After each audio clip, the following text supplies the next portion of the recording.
I'm Dan Albers, and welcome to the Positive Energy Podcast. Positive people, positive stories about positive people. Steve, we got two great guests, but I want to start off real quick by our sponsor, which we absolutely love. That our sponsor is Boot Burn Camp, Anderson Township.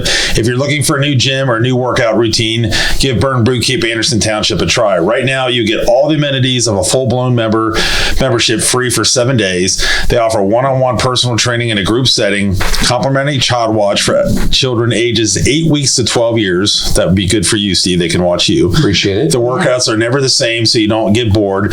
And there's a great mix of both strength and cardio, so you get a full workout.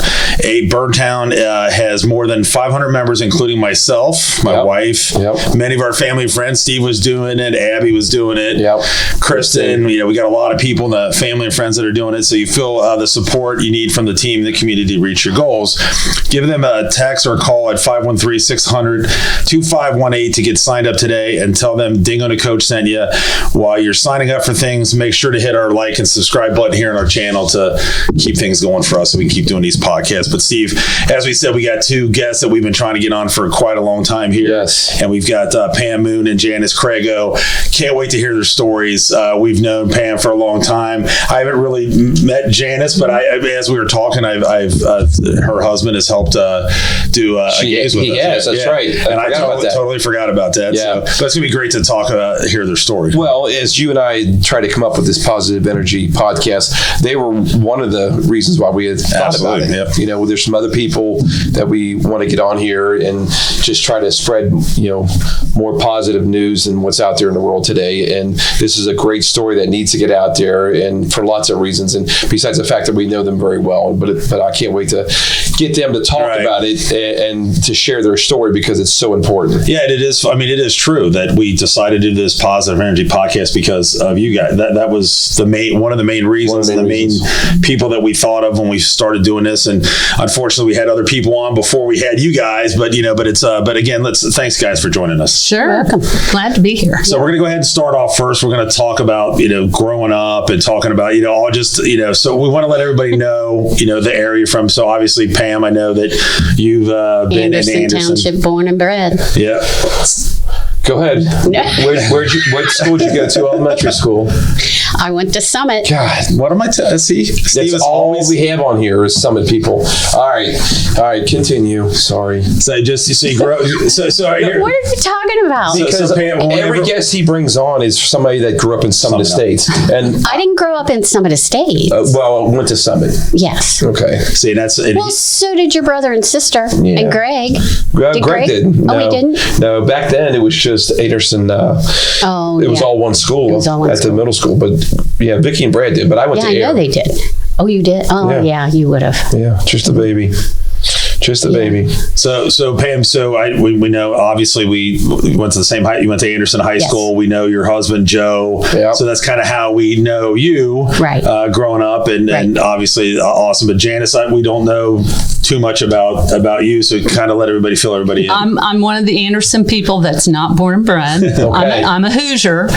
We moved here 27 years ago from Indianapolis. Okay. And Anderson was an easy fit for us because we had 3 kids under the age of 5. How did you pick Anderson? The schools. Okay. I mean, you kind of have to start somewhere. We knew no one in Cincinnati. Okay. So I was calling friends of mine had a cousin that lived here, and a person that her husband worked with was from here. So I was calling strangers saying, where do we go? Yeah. So Anderson was a good fit. Wow. You hear that a lot. I mean, and we've talked about on some of our podcasts we've had before, like my parents lived in Norwood, and I have no idea why they came to Anderson, and the main reason was because of their schools. My dad didn't want us going to Norwood High School. Unfortunately, that was the way it was. My dad was a big Catholic guy going to Purcell Marian, so you hear a lot of those stories, and I know your kids were involved in sports. Is that correct? Yep. Our oldest, Audrey, and youngest, Joe, went to Anderson High School. Audrey played basketball. She played soccer for a while. Joe played football. He played baseball was his main thing. But, you know, growing up, they did all the sports. So we were on every field throughout the township. Like everybody else. Where did you grow up in Indiana? I grew up in Bedford, which is just south of Bloomington. About 20. It's the limestone country down there. The Cutters and the Cutters. Yes, I remember that. Yeah, my brother was a stone cutter. Really? Yep. Wow. Yep. So you're obviously a Hoosier fan. I am. Okay. Yeah. Sadly, you know, but we did watch Purdue. You know, you got to give your allegiance first to the Big Ten and then to Indiana. Well, you know what? I'd say if Xavier made it, I don't think I could do it. I'm a big UC guy, so I don't know if I could give. I don't think I could be that nice. I don't know. But this is a positive energy podcast, so I can't be. I'm going to the bad side of it already. I can't do that. And Pam, your daughter Hannah. She went to Anderson as well. Yes, she did. She graduated with Janice's son Joe. Yep. Not a sports person. Yeah. You can tell by looking at her. She is not. And that's okay. Right, yeah. She did play soccer through 8th grade. Okay. You know. But she was involved in... She was a drama kid. Can sing. Yeah. I know she can sing. Yeah. She can. Yes, she can. Beautiful. Yeah. Thank you. Yeah, and I know that, and you've been through, with your husband, Joe, through all the... you've been to a lot of the sporting events, too, because Joe's been a basketball coach at New Richmond and coach at UC Claremont. You went to a famous New Richmond game. We've got to talk about that later. We're going to talk about that, Steve. You were actually... I was there. Yeah, you were there. So we'll talk about it now. We're just bringing it up now. Okay. We're heading out to New Richmond for his big game, Joe's big game with Hillsborough. It was at Hillsborough. At Hillsborough. They close the town down when there's a big game. And I believe you might have been driving, maybe, or was Joe driving? No, Joe was driving. Joe was coaching. Joe wasn't driving. How about David? Dave Woolprice. Okay. Yeah, and David. It was David, you, me, and I don't know who else. Was Moose? Did Moose go with us? Yeah, Moose was there. I was with Sully. Oh, that's right. You were with Sully. Yeah. I think it was Moose. Yeah, I think it might have been Moose. I don't know. But I freaked out and could not believe. Here it comes. As we were driving, we saw a freaking llama. A llama. Oh my God, you talked about that. I've never seen a llama just driving down the road and there's a llama. Traumatized. No, not just one llama. It was a llama farm. Yeah. I cannot repeat what you said. But it was. Was that a llama? Yeah. Bam! Was that a llama? Yeah. Yes, Danny, that was a llama. It looked just like they do in the books. Huh? Yeah. It was. I still don't believe it's real. You can. You even said to David, "Turn around. I got to make sure that's what I saw." And he's like, "No, dude, we got a time clock." But you know what? So it was great because New Richmond won, and I got to see a llama. So it was two perfect things. Good night, right there, buddy. And we were out all night. Were you with us out all night? Probably. I mean, that was in my younger days. No. So let's get into the main reason why we're here. So I want to start off, Pam, with you because Steve and I obviously know the history with your kidney disease. So let's talk about when it first you first had your kidney disease and then just kind of progress as time went through. Senior year in high school, it started. Really? Yeah. And so that was, I don't want to age yourself here, but just that was 1979. Wow. What triggered that? What was triggered? I don't know. I think it was a progressional thing. Okay. And I started by just being tired all the time, and then I started getting sick. And Mom finally took me to who? Dr. Bamas. Oh, okay. It was a famous doctor in Anderson. He was the only doctor in the township at the time. And he had me go get blood work and some other kind of test. And I said, no, they're not coming at me with a needle. No. Yeah. But I did it. And he called the house a couple of days later, and I was home. I mean, I could not walk from my homeroom, which was upstairs, and my locker was just right around the corner. I could not walk from my locker into that room without my head pounding. Wow. That's how low my blood count was and how high my creatinine, which tells you how well your kidney is working. Obviously, mine was not.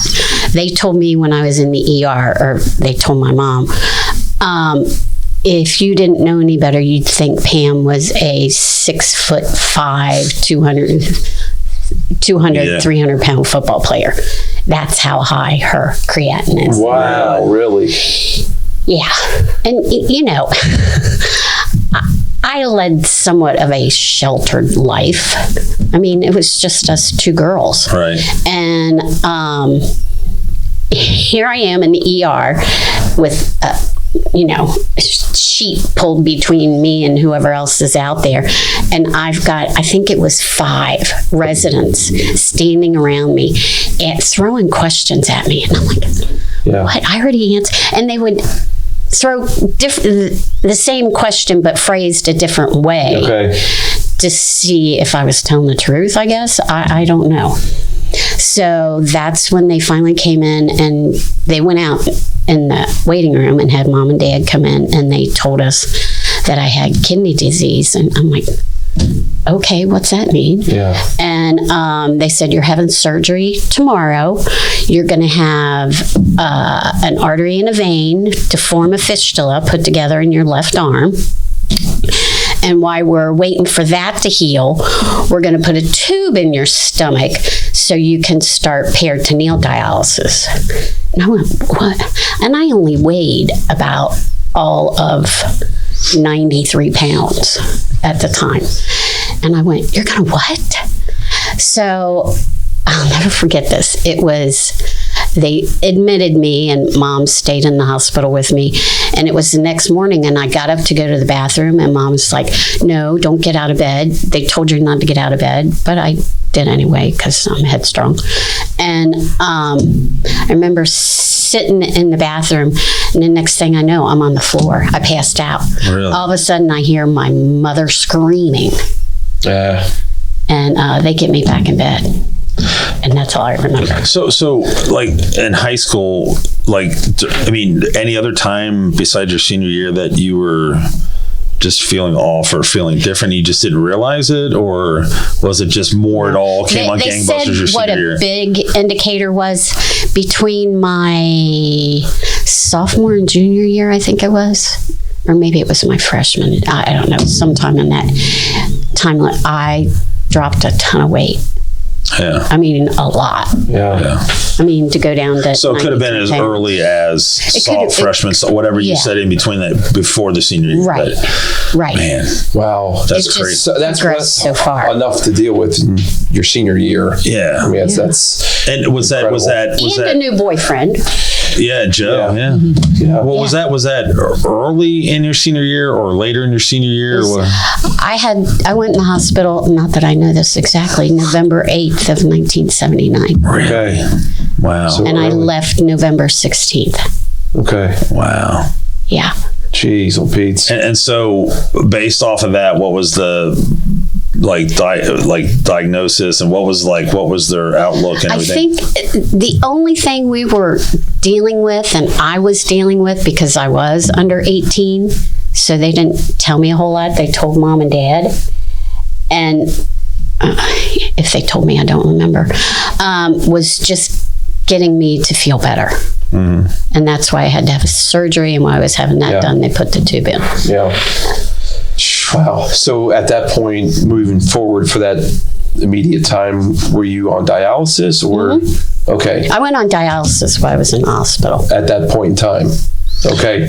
And then from there, from that timeline to when was your first transplant? Exactly a week after we graduated. God, are you kidding June of 1980. Really? That is crazy. Yeah. All right. So, okay. So November. Uh-huh. And that you said early November, 10th, whatever, and then June. So that's God, man, that's crazy. Yeah. I would go. I went Monday, Wednesday, Friday. And they finally changed it because Joe was playing basketball. What a geek was I. I said, I have to be at basketball games on Friday night. That's right. And they said, okay, we can make that work. So then I went to Tuesday, Thursday, Saturday. Wow. I would go down to the hospital at between 7 and 8 at night. and get hooked up to peritoneal. It was, the machine was probably half the size of this table at the time, and get hooked up there, and I'd be there all night. I'd stay till like 6 a.m, get dressed. My dad stay that long, really? Oh yeah. Wow. And then I would walk out those back doors at Christ, and my dad would be there waiting for me. He'd take me home. I'd go home and sleep in my own bed. School knew, of course, but they would still mark me tardy when I would come in at 8.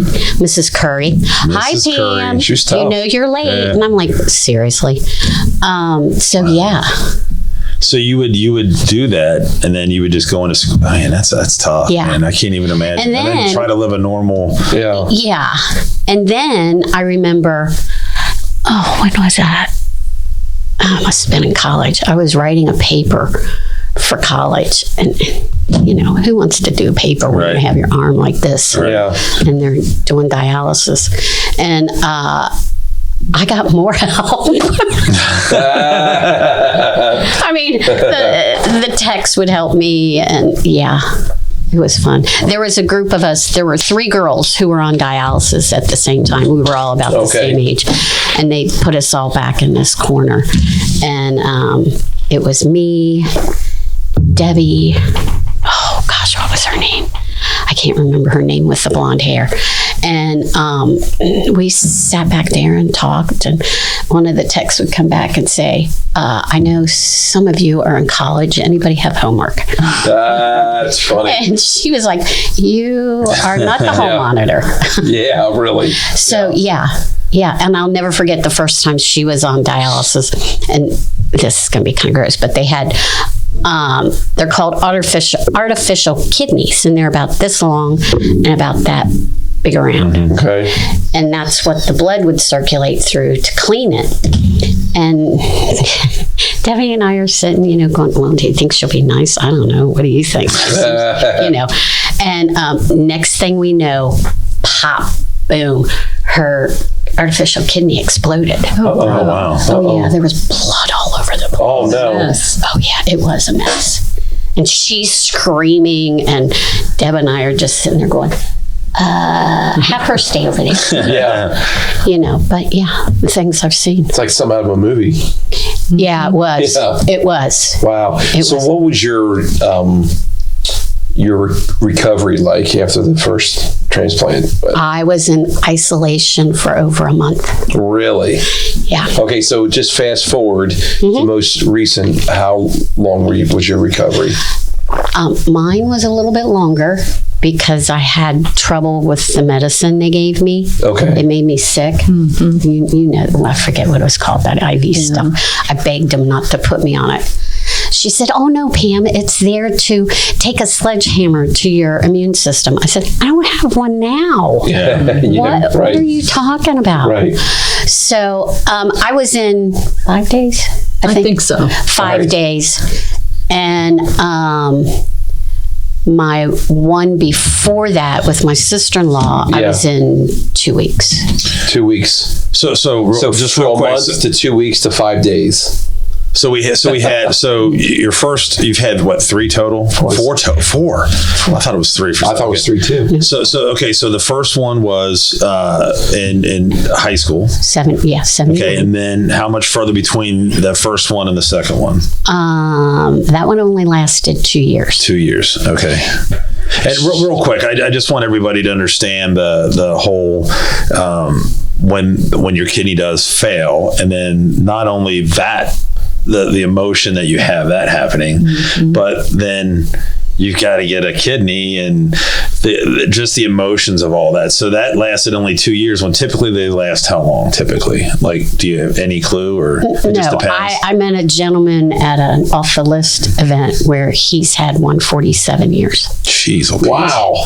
That's usually incredible. The deceased donors last maybe 10 years 10 on to 15, average. yeah. Okay. And a kidney from a living donor can last usually up to 20 years or more. Really? Okay. So for 2 years, that's but okay. Do you think that was because it was, I don't know, like the time, like early in the 70s and the things weren't as... It was late in the 70s, and this one had also, she had been in a car accident. I don't know if there was any, you never damage to it. Right. And I think if there had been any damage to it, they would have thought long and hard about it. So that was a deceased donor? Okay, so after the second one, then how long? That was the first one. The second one lasted me 20. That was okay, Patty's. that lasted 20. That was Patty's. Patty is my sister. Your sister. Okay. And who was the first donor? I don't know. No. Okay. No.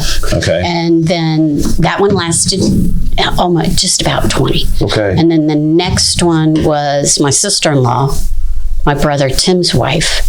And that one was 17 to 18. And what is, I think I know the answer to this, but what is the qualifications for this? Oh, there's a lot. Okay. I'll let you speak to that. Yeah, and I can talk about that now. Sure.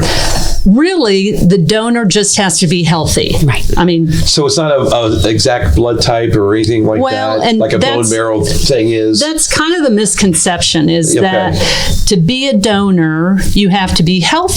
That may not mean that you donate, that I would have donated to Pam. We may not have had a match with blood type or tissue typing. Okay. But the nice thing about kidney donation is you can go into what's called the exchange.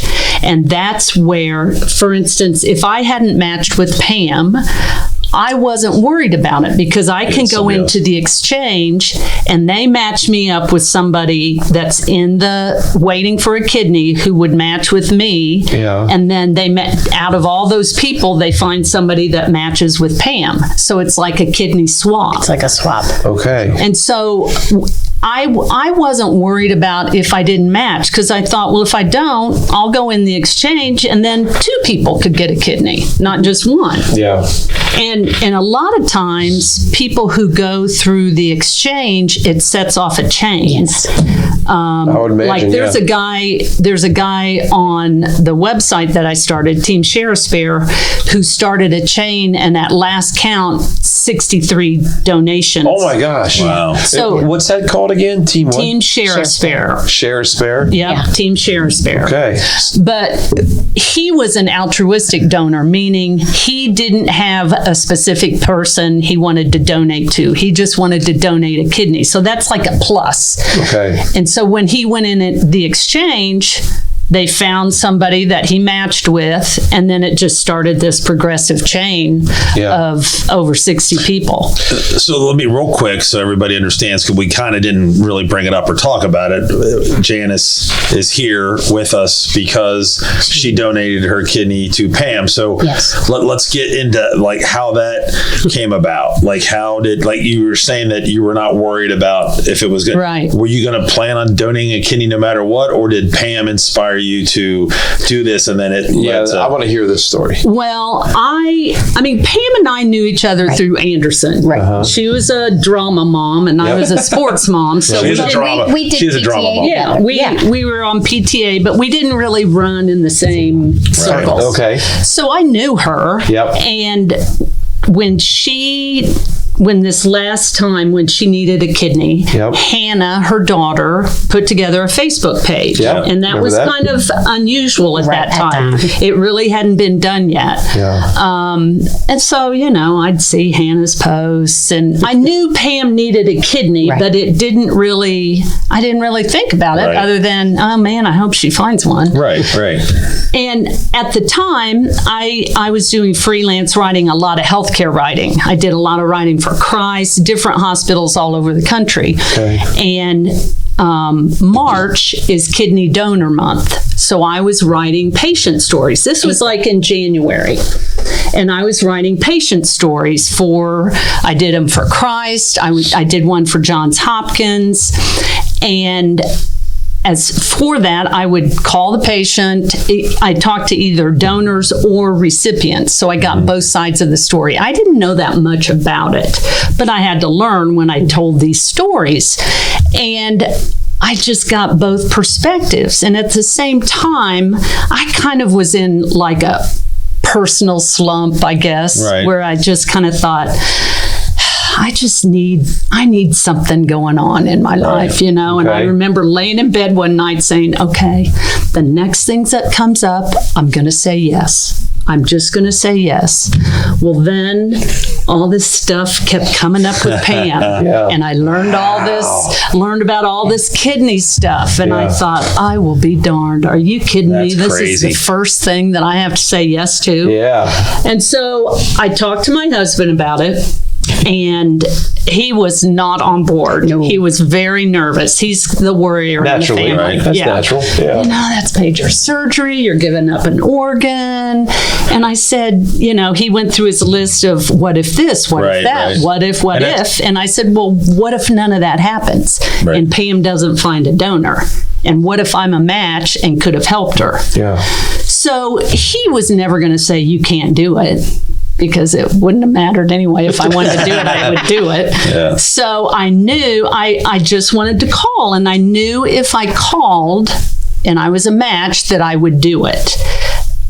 As a donor, you can back out anytime. If they're rolling in you into the OR and you decide you don't want to do it, you can back out. But I knew that if I called to get the information and get it started, that I would do it. I wasn't going to back out. But I didn't tell her that I was calling. I didn't do any of that. Well, nobody did. Yeah. I mean, some people do when they're looking for a donor and they know that somebody's getting the information. And so her hospital was Christ Hospital. Here in Cincinnati, UC does transplants as well. And so the way the process works, you contact the transplant center.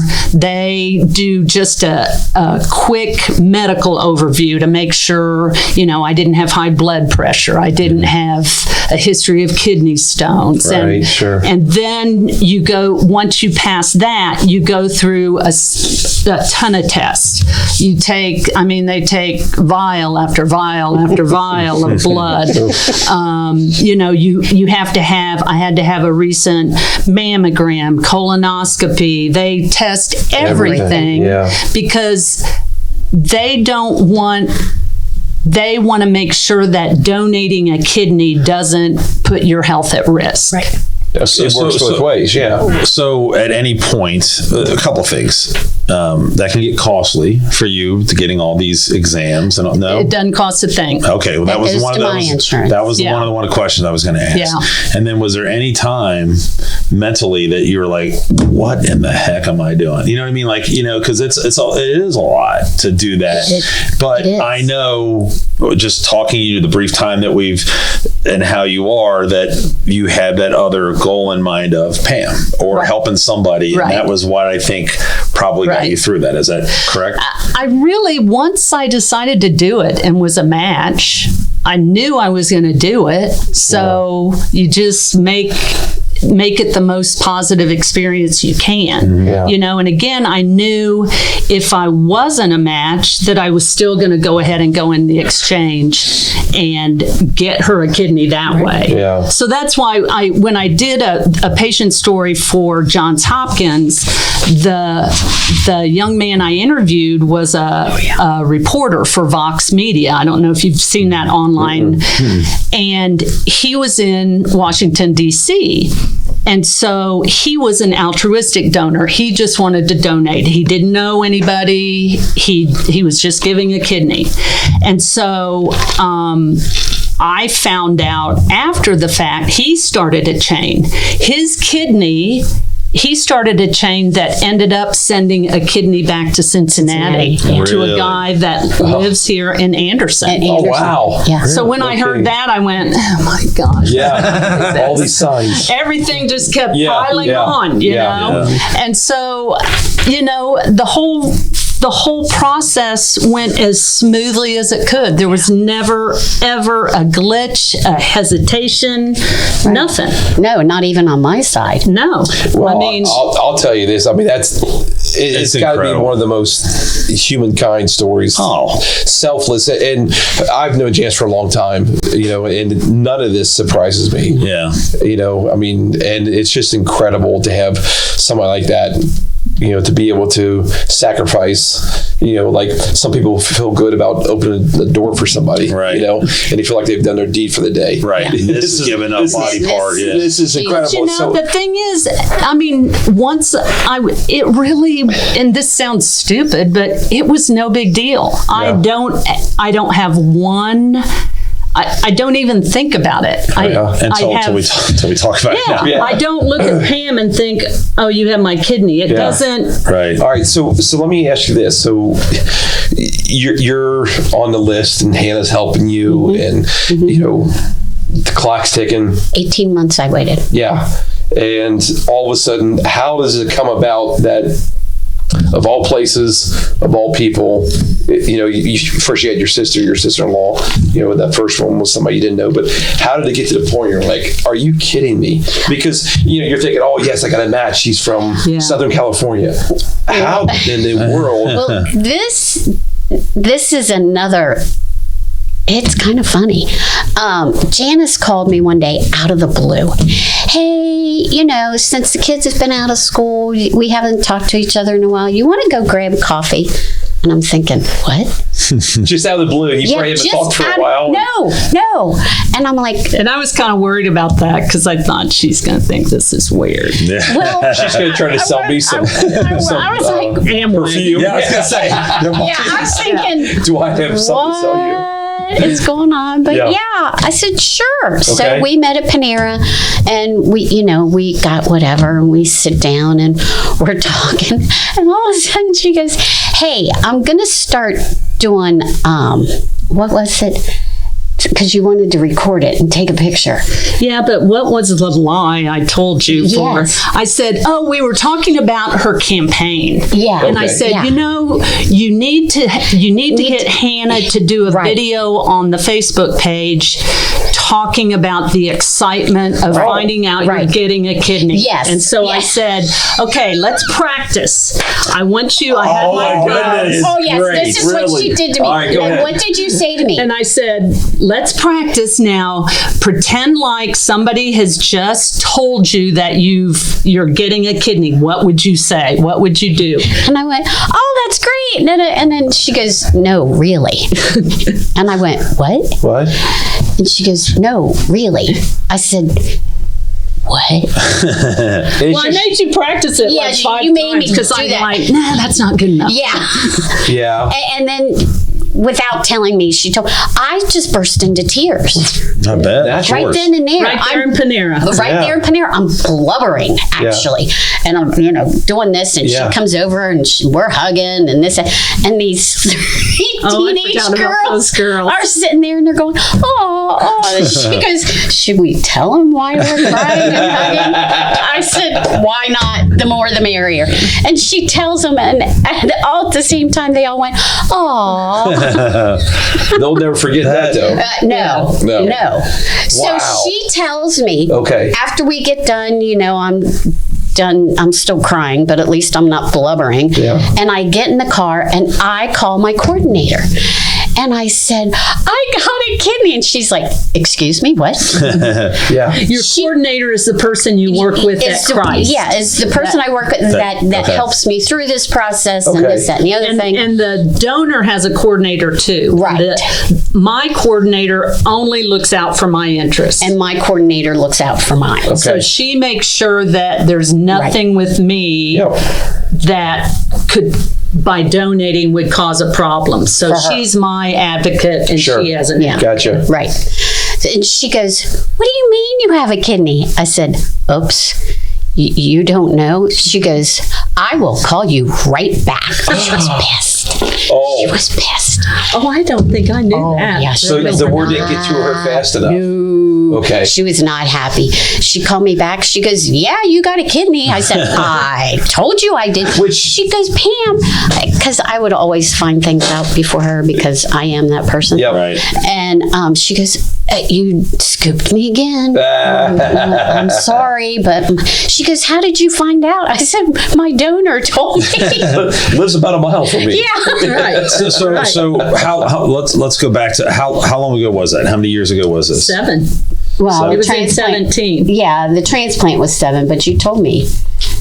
Oh yeah, because I we told had you to move it back. I told you in July, and we had it in September. Yeah, and they wanted to do it in August, and you called me and said, "Pam, I'm sorry, I can't do it in August. I got to move Joe back to school." Oh, that's right. Was it so? And I said, "I will do it whenever you want." That's right. Janice, just be there. That's right. You said it was 17. Is that what you said? 17. Yeah. 17. So and everything so far has been both of you guys, both you feeling good. I mean, my recovery, I was back at work in a week and a half, but I could have been sooner. One of my biggest fears about donating, because I'm a sissy about pain, I'd never had surgery, was, they have to pump you with gas, your abdomen with gas, so because it's done laparoscopically. Right. And so the biggest complaint when I was writing those patient stories, everybody complained about the gas pain, because the pain runs up your nerve and hits in the shoulder. And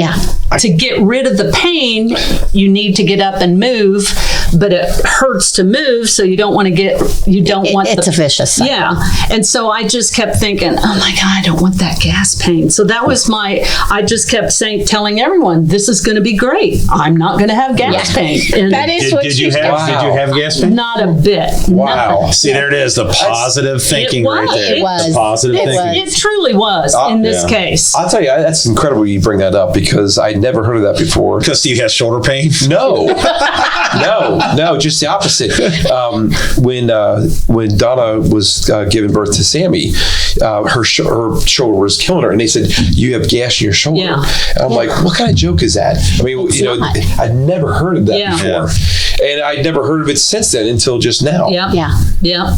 Wow, that is crazy. Yeah, so it went great. It was very smooth, and once you got going, once I finally got going, it took me a month or two to get going. Yeah. So how long were you in the hospital? How long did you stay in the hospital? 5 days. 5 days. But on that, if they let you out on a Thursday, you have to be back at the hospital at 6:30 in the morning to get blood drawn.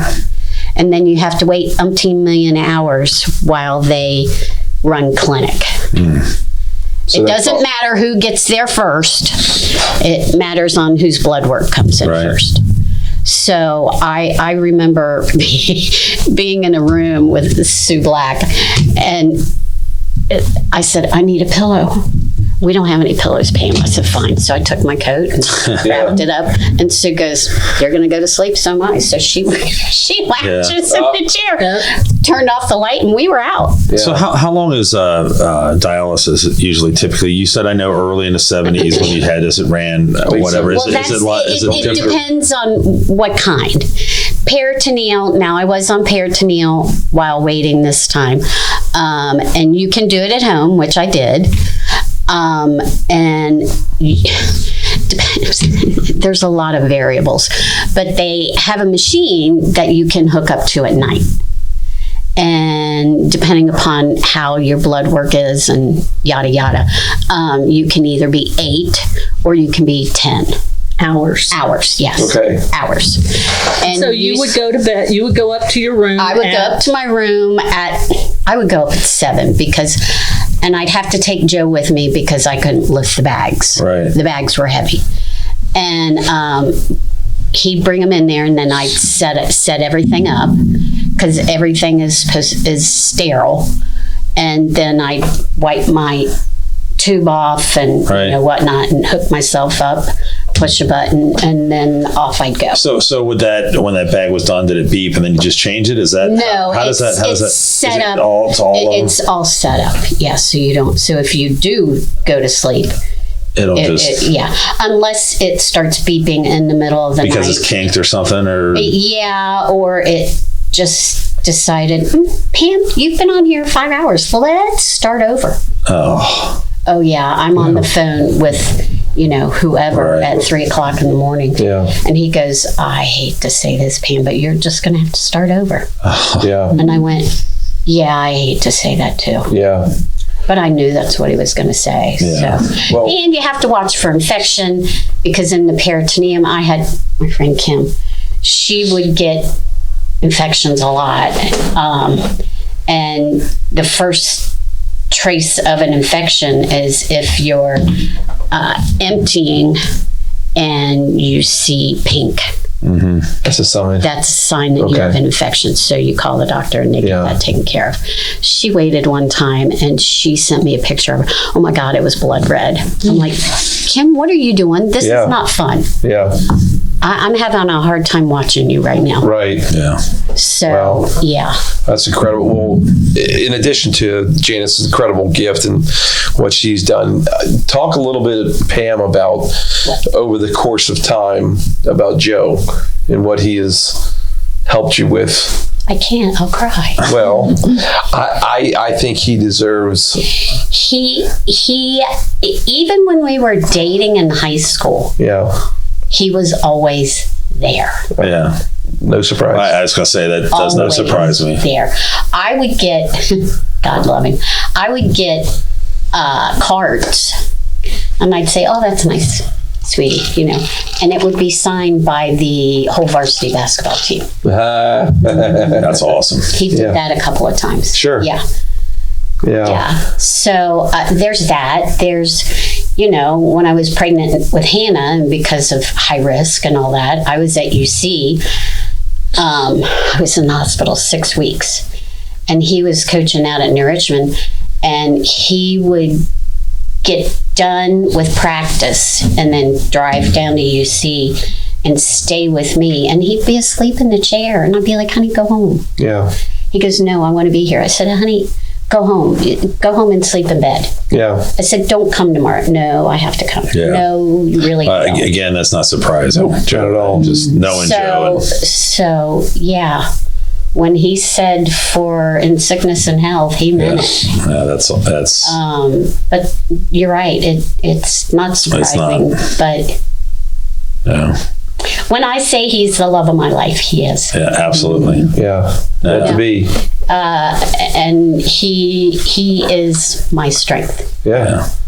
Yeah. Yeah, I mean, I don't doubt that one bit. There's no doubt. And then, of course, Hannah, too, just everything with her. I know I don't want to make you cry here, but That's okay. But the support that you have to have in this, is just incredible. And then, thankfully for Janice, too, getting, involved. We're part of, the committee, and I got adopted because, Hannah went to Sherwood, and they're all Maddox moms. There's a group of Maddox moms, and Dee Stone's part of it. Okay. All our kids were there at the same time, and we all served on committees together. Okay. So we now call ourselves the committee because we know you can call the committee for anything. You need something called. They get it done. Yeah. So they adopted me, and I am so thankful for that. Yeah.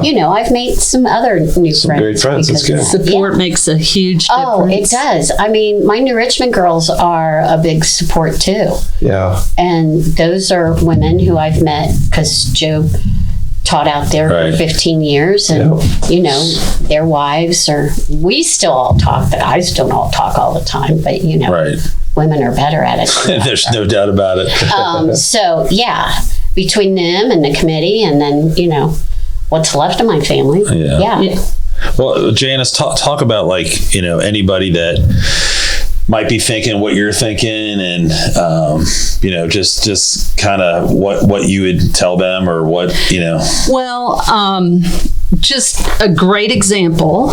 My husband, who was the naysayer of all of this, 2 years later was a kidney donor. He decided, No kidding. Oh yeah, he came upstairs. I will have to say, sorry. I will have to say, Joe's like, because they sat together the day of surgery, and Joe's like, later on, he came in and he goes, Kevin doesn't talk much, does he? I said, Kevin really wasn't behind this, honey.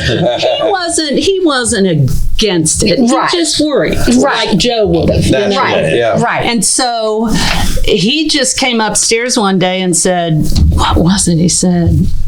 well, I can't remember what he said because he didn't tell me he was thinking about it. He I called the National Kidney Registry, which is if you are somebody like that decide you just want to donate, you can contact and you don't know anybody, you can contact a transplant center, you can contact the National Kidney Registry, and they'll get things going.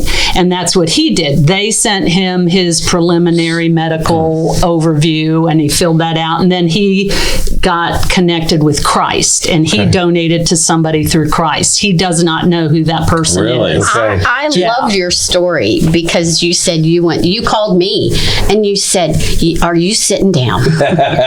You are not going to believe this. And I went, okay, what? She goes, I went to the mailbox and there's a package out there for Kevin. And I looked to see who it's from, and it's from the National Kidney Registry. And I went, what? She goes, yeah.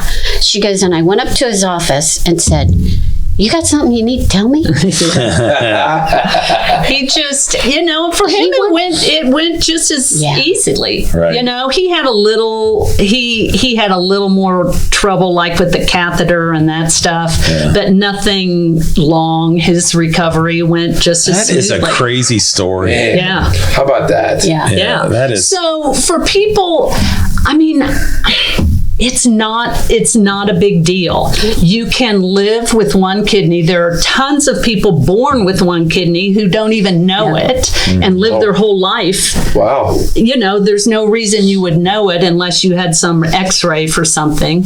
But when you donate, your remaining kidney grows a little bit and it kind of takes over the full job. Okay. Now, we have incentive to take care of ourselves. We can't we can't develop high blood pressure, diabetes, but I would want to do that anyway. Sure.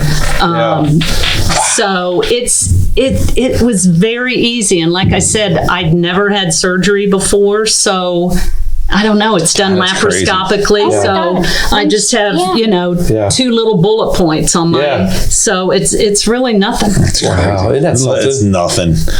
Yeah, where I got a scar like this. Yeah. Well, I'm just going to say something. Women have a lot better tolerance of pain than what we do. You guys are talking about this, and I'm worried about my stinking surgery tomorrow, and all I'm having is a little. Is my mustache? I'm worried about my mustache, and you guys are talking about that's the worst of it. Yeah. It's like I'm not giving my nostril away or anything like that. It's like, and I'm sitting there worried about this. It's crazy. Wow. Well, for me, after I did this, I really felt called to try and help educate people. So I started a website, Team Share a Spare, teamshareaspare.org. And it's primarily for people who are thinking about it. And it's all stories from people who've done it. That is incredible. So it's just people who've done it who can tell you exactly how it was for them. It's not a hospital trying to, give all of the medical detail, but that information is on the website. Well, let's make sure we promote that. Yeah. I think it's more honest than what you, not that a hospital. Right. No, I get it. I get it. But I wanted people to say the gas pain was terrible, or, I had a hard time starting to run again or something, but I'm also part of a Facebook group called Kidney Donor Athletes, because the woman who started that was a ultra marathoner. And really? She couldn't find out any information about how a kidney donation would affect her ability to compete. Yeah. And so she started this, she went ahead and donated, but she started this website that is just for people who are athletes so they can understand how it impacts them, and it really doesn't. Wow. Really? I can't say it doesn't impact anybody, but for the most part, it doesn't. Well, it's great to have an outlet like that. That's one of the good things about Facebook. Yeah. Oh, absolutely. Yeah. Oh, yeah. No, it's just again, we've had a couple other people on. We had my sister, my sister-in-law on, Megan. We've had Doug on here, and just the overwhelming response that we've been getting from this, just because, I think people need to hear this and hear the positive side of things, and a positive side from, Janice, and then your struggles, and then getting through it. Look at me, I say, compared to 7 years ago, I feel fantastic. That's incredible. That's awesome. That's what it's all about right there. I may ache and whatnot, but I'm, we all do it this way. Yeah, that's right. I'm 60 plus. It doesn't have anything to do with your kids. No, it has nothing to do with that. Yeah. No, but that's just it's absolutely incredible. We Steve and I talked about this on a couple other podcasts with both Megan and Doug, and it's like, the other thing I think that people don't bring up and talk a little bit about, and I don't know if some people sometimes don't like to talk about it in front of people, but is just having that faith and and believing in praying, and just things, good things happen when you do that, and to not be afraid of your faith, because I think that's been I know back when I was younger, it was kind of a, like, my dad made me go to church, and I didn't understand it and didn't want to be, but now the older that I've gotten, that I think I appreciate it a lot more. And I think that's had to be a big thing for both of you, that you have that side of it too, that I don't know, maybe I'm wrong, maybe I'm over speaking, I don't know, but that's just how I have felt with just things that have happened in my life. I tell people I have been blessed more than I deserve. Yeah. Oh. I mean, to get 4 kidneys is amazing. Yeah. And then I've got people who look at me and say, well, what happened? Yeah. I mean, it has that tone of, Right. what did you do? Yeah. I'm sorry, I did nothing. No. Right. I just, and I promised her when she told me, I will take the very best care of this kidney. Yeah. Yeah. She's at the Healthplex working out with a trainer. That's awesome. I had to kind of crack the whip with her at first. I had arthritis come out everywhere. Yeah. And my nephrologist goes, you didn't have arthritis? None of this bothered you before? And I went, no, why now? Yeah. I mean, I would be in tears, and the next thing I know, my doorbell's ringing. I'm like, oh God, here she comes. Yeah, awesome. We had to have a little come to Jesus. Yeah, we had. Okay, you've got one more day to that's what she said. That's it. One then more you're day. done. But that's awesome. That's great. I mean, that is. You need some, and that's what I needed. I need somebody to say, okay, you know what it is. Do you know what you need to do? Mm-hmm. Okay, you have the rest of today. Yeah. That's right. Yeah. And tomorrow you start. It's just it's awesome to these stories. Yeah, it's just you get emotional. I got emotional just kind of watching you getting emotional about Joe, and because we've obviously known you for a long time, and just to be through that whole thing.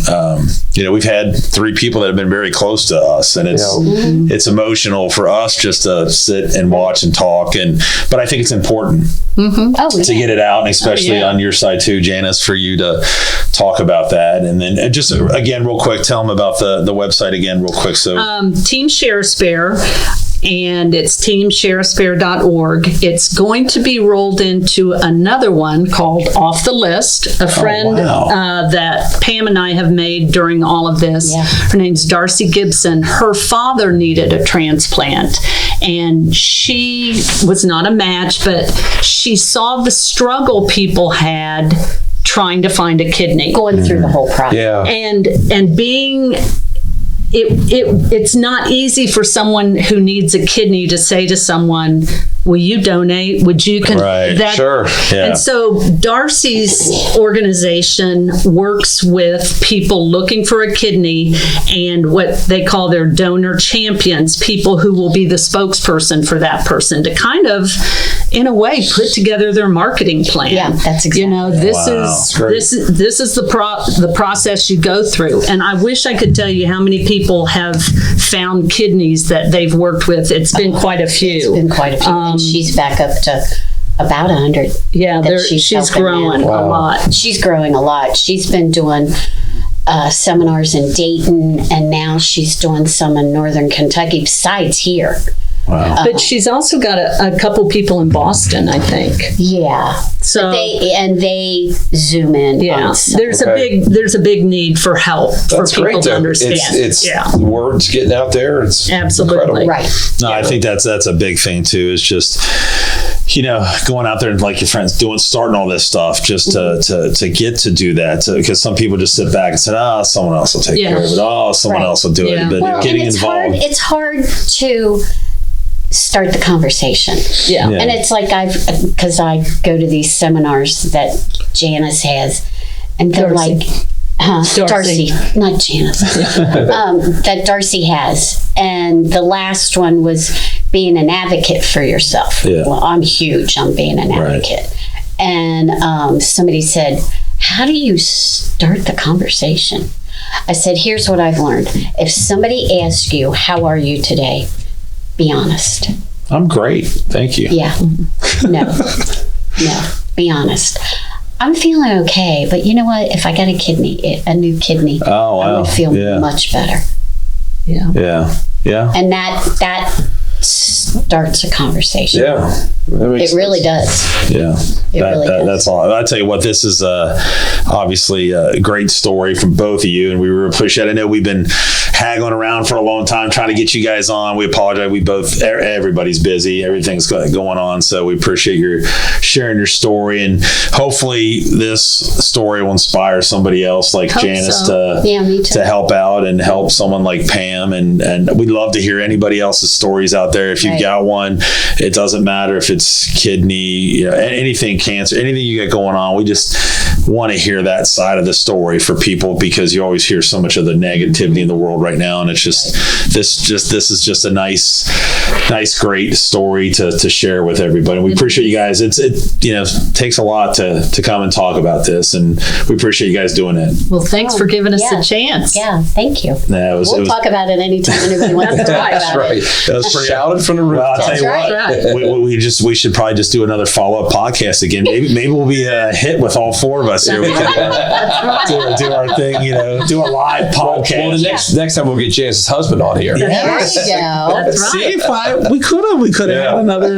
We could have asked Kevin. Yeah. That's amazing though. So we really do appreciate it, and thank you guys again. So we're gonna go ahead and wrap this up. So we said, this sponsors by Burn Boot Camp, Anderson Township. This is a great time to check them out, because right now you get everything that a full-blown member gets free for 7 days. That's one-on-one personal training in a group setting, child watch for kids 8 weeks to 12 years old, and 10 varied workouts. Steve, you know those workouts. You did do very well on those, if I remember right. Thank you, Danny. Yeah. Great mix of strength and cardio, so you get a full workout. I mean, I've got pictures. To check out this community, give them a call or text them at 513-600-2518 and get signed up today, and tell them that Dingo and a Coach sent you, and they'll help you out with that. And always be sure to hit that like and subscribe button to our YouTube channel there. And you can catch us on iHeart, Spotify, run all the social media things. And real quick, before we end this, we want to say that next weekend we have our first ever live podcast. We're having a live podcast at the Hall of Fame, Anderson High School Hall of Fame. Steve and I will be there. We'll be as part of Dingo and the Coach and This Week in Anderson. And we're going to interview some of the new members going to the Hall of Fame. Yep. And we're also going to talk to some other members that have been in there, or anybody that we really want to grab. We could possibly grab Joe or anybody that's there. So we're really looking forward to that one. I can't wait to do our first live podcast. So hopefully it goes off well. And the only bad part is I don't have a mute button. Yeah. So that's going to be. So I have to watch out for that. Here comes the fines. Yeah. Well, I guess FCC. I guess it doesn't matter. I guess. I mean, it's internet, so it doesn't really matter. Yeah. So, but again, we really appreciate you. Thanks so much for joining us. Thanks for having us. Yeah. All right, so we're going to go ahead and wrap it up for this Positive Energy podcast, positive stories about positive people. So for Dan Albers and Steve Ellis, and also Pam Moon and Janice Crago, you've been listening to the Positive Energy podcast. We'll catch you guys next week.